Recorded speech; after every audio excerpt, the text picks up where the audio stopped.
Hi, Kevin here from Technics. So, true wireless headphones and active noise cancellation. Let's have a look at setting it up and adjusting what can be adjusted. So if we go into the app, the first thing you'll see is the ambient sound. So if we click on the ambient, and you'll see it automatically goes into this screen here. We can either click on later or we can adjust it to your own personal taste. For now, let's just click on later so I can go through a couple of options that are in the menu. So as you can see, it automatically defaults to the adaptive cancellation, but you can turn it off.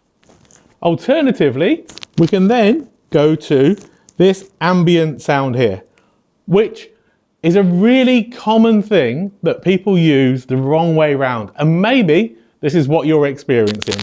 So ambient sound is the sound around you and how much sound you want to allow in, which also directly affects how effective the noise cancelling will be when you're using your true wireless headphones.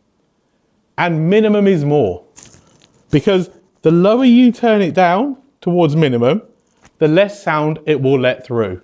And the higher you turn it up, the more sound it will let through.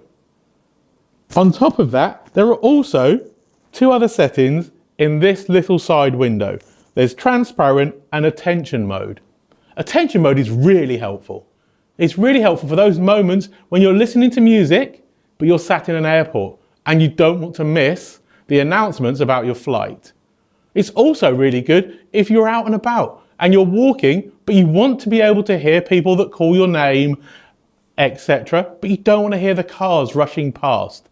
So there are loads of scenarios where actually just having a little tweak in this menu will serve you really well and get the very best performance for the noise cancelling in your true wireless headphones.